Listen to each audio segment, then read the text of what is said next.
ಗ್ರಾಮದ ಅರ್ಹ ನಿವೇಶನ ರಹಿತರ ಫಲಾನುಭವಿಗಳ ಪಟ್ಟಿಗಳನ್ನು ಈ ಸಭೆಯಲ್ಲಿ ಓದಿ ಅನುಮೋದಿಸಿಕೊಳ್ತಾ ಇದ್ದೇವೆ. ಶೇಖ್ ಬೀಬಿ ಇವರಿಗೆ ಮೊದಲನೇ ಸೈಟು, ಶಶಿಕಲಾ ಅನ್ನೋರಿಗೆ ಎರಡನೇ ಸೈಟು. ಗೌರಿಬಿದನೂರು ತಾಲೂಕು ದೊಡ್ಡಕುರುಗೋಡು ಗ್ರಾಮ ಪಂಚಾಯಿತಿ ಕಾರ್ಯಾಲಯದ ಆವರಣದಲ್ಲಿ ನಿವೇಶನ ರೈತರಿಗೆ ಸೈಟ್ ಹಂಚುವ ವಿಶೇಷ ಗ್ರಾಮ ಸಭೆಯನ್ನು ದಿನಾಂಕ 22/5/2026 ಹಮ್ಮಿಕೊಳ್ಳಲಾಗಿತ್ತು. ಈ ಕಾರ್ಯಕ್ರಮವನ್ನು ತಾಲೂಕಿನ ಶಾಸಕರಾದ KH ಪುಟ್ಟಸ್ವಾಮಿ ಗೌಡರವರು, ತಾಲೂಕಿನ ದಂಡಾಧಿಕಾರಿಗಳು, ಗ್ರಾಮ ಪಂಚಾಯಿತಿ ಆಡಳಿತಾಧಿಕಾರಿಗಳು ದೀಪ ಬೆಳಗಿಸುವ ಮುಖಾಂತರ ಪ್ರಾರಂಭಿಸಿದರು. ನಂತರ ಮಾತನಾಡಿದ KH ಪುಟ್ಟಸ್ವಾಮಿ ಗೌಡರವರು, ಪ್ರತಿಯೊಂದು ಪಂಚಾಯಿತಿಯಲ್ಲಿಯೂ ಕೂಡ ಪಾರದರ್ಶಕವಾಗಿ ನಿವೇಶನ ಇಲ್ಲದವರಿಗೆ ನಿವೇಶನಗಳನ್ನು ಹಂಚುವ ಕಾರ್ಯಕ್ರಮವನ್ನು ಹಮ್ಮಿಕೊಂಡಿದ್ದೇವೆ. ಇದೇ ಕುಡಮಲಕುಂಟೆ ಭಾಗದ ನಿವೇಶನವಿಲ್ಲದ ನಾಗರಿಕರಿಗೆ ನಿವೇಶನ ಹಂಚುವ ವ್ಯವಸ್ಥೆ ಮಾಡಿದ್ದೇವೆ. ಮುಂಬರುವ ಹಂತದಲ್ಲಿ ದೊಡ್ಡಕುರುಗೋಡು ಗ್ರಾಮ ಪಂಚಾಯಿತಿ ಹಾಗೂ ಇತರೆ ಗ್ರಾಮ ಪಂಚಾಯಿತಿಗಳಿಗೆ ಹೋಗಿ ನಿವೇಶನ ಹಂಚುವ ಕಾರ್ಯಕ್ರಮ ನಡೆಯುತ್ತದೆ. ಈಗ 20 ನಿವೇಶನಗಳನ್ನು ಇಂದು ಲಾಟರಿ ಮುಖಾಂತರ ಆಯ್ಕೆ ಮಾಡಿ ಫಲಾನುಭವಿಗಳಿಗೆ ಹಸ್ತಾಂತರಿಸಲಾಗುವುದು ಎಂದು ತಿಳಿಸಿದರು. 19 ಪಂಚಾಯಿತಿಗಳು ಇದುವರೆಗೂ ಆಗಿರೋದು. ಪ್ರತಿಯೊಂದು ಪಂಚಾಯಿತಿಲೂ ಕೂಡ ಪಾರದರ್ಶಕವಾಗಿ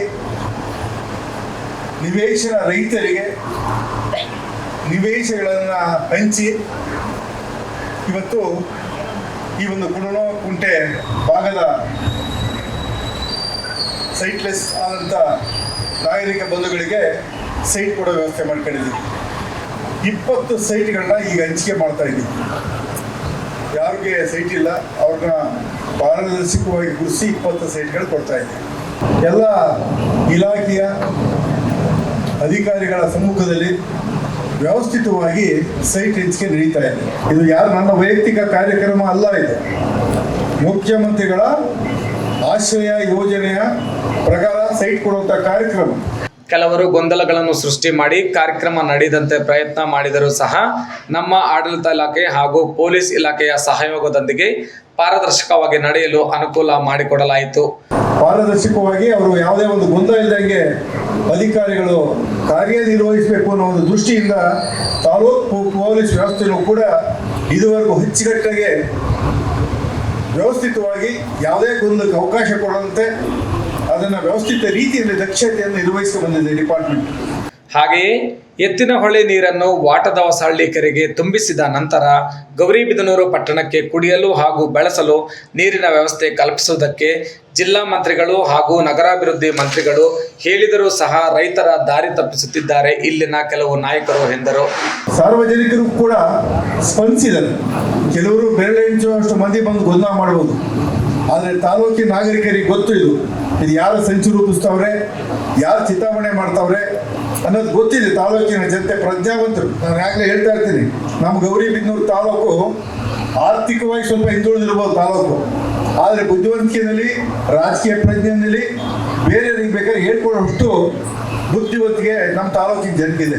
ಯಾವುದೇ ಜಾತಿ ಧರ್ಮ ಯಾವುದೇ ಪಕ್ಷದವರು ಬಂದರೂ ಸಹ ನಿವೇಶನ ಇಲ್ಲದವರಿಗೆ ಹಂಚಿಕೆ ಮಾಡ್ತಾ ಇದ್ದೀವಿ.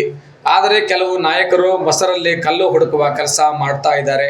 ಅದೇನೇ ಇರಲಿ, ನಿಮ್ಮ ಅಭಿಮಾನ ಆಶೀರ್ವಾದ ನನ್ನ ಮೇಲಿದೆ. ಹಾಗಾಗಿ ಮೂಲಭೂತ ಸೌಕರ್ಯಗಳನ್ನು ಜನರಿಗೆ ಒದಗಿಸಲು ನಾನು ಸದಾ ಸಿದ್ಧನಾಗಿರುತ್ತೇನೆ. ನಾನು ಶಾಸಕನಾದಾಗಿನಿಂದಲೂ ಸಹ ರಸ್ತೆ, ಕುಡಿಯುವ ನೀರು, ಅಂಗನವಾಡಿ ಕಟ್ಟಡ, ಶಾಲಾ ಕಟ್ಟಡ, ಬಡವರಿಗೆ ಬೀದಿ ದೀಪಗಳು ಎಲ್ಲವೂ ಸಹ ಒದಗಿಸಿಕೊಟ್ಟಿರುತ್ತೇನೆ. ನೀವು ಈ ನಿವೇಶನಗಳಿಗೆ ಯಾವುದೇ ಒಂದು ರೂಪಾಯಿ ಇಲ್ಲದ ಹಾಗೆ ನಿಮ್ಮ ಮನೆ ಬಾಗಿಲಿಗೆ ನಿಮ್ಮ ಹೆಸರಿನಲ್ಲಿ ನಿವೇಶನ ಸಿಗುತ್ತದೆ. ತಾಲೂಕಿನಲ್ಲಿ ಯಾರಿಗೆ ಸೈಟ್ ಬಂದಿಲ್ಲವೋ ಅವರು ಇಲಾಖೆಗೆ ಅರ್ಜಿ ಹಾಕಿ ನನಗೆ ಒಂದು ನಕಲು ಅರ್ಜಿಯನ್ನು ಕೊಟ್ಟರೆ ನಾನು ಪರಿಶೀಲಿಸಿ ನಿವೇಶನ ಹಂಚಿಕೆ ಮಾಡುತ್ತೇನೆ ಎಂದು ತಿಳಿಸಿದರು. ಜನಪರವಾದ ಕೆಲಸಕ್ಕೆ ಯಾರು ಕೂಡ ಅಡ್ಡಿ ಮಾಡಬಾರ್ದು. ಈಗ ಬೇರೆಯವರೆಲ್ಲ 20-25 ವರ್ಷ ಮಂತ್ರಿಗಳಾಗಿದ್ರು, ಶಾಸಕರಾಗಿದ್ರು. ಆಗ ಸ್ವತಂತ್ರ ಯಾರು ಇಂಥ ಕೆಲಸಕ್ಕೂ ಕೈ ಹಾಕ್ತಿರಲಿಲ್ಲ. ಅವ್ರ ಬಾಡಿಗೆ ಅವರಿದ್ರು. ಜನಾದೇಶ ಯಾವುದೇ ತಂಟೆ ತಗರಾಗ ಹೋದಂಗೆ ಅವರು ಶಾಸಕರು ಜನಪರವಾದಂಥ ಕೆಲಸ ಮಾಡಲಿ, ಜನ ಆದೇಶ ಮಾಡಿದವರು ಗೆಲ್ಲಿಸಿದರೆ ಅಂದ್ಬಿಟ್ಟು ಯಾವತ್ತೂ ಡಿಸ್ಟರ್ಬ್ ಮಾಡ್ತಿರಲಿಲ್ಲ. ವರದಿ ಭಾಸ್ಕರ್ ರೆಡ್ಡಿ, ಸ್ವಾರಸ್ಯ ನ್ಯೂಸ್, ಗೌರಿಬಿದನೂರು. ಸ್ವಾರಸ್ಯ ನ್ಯೂಸ್, ಇದು ಜನರ ಪ್ರತಿಧ್ವನಿ.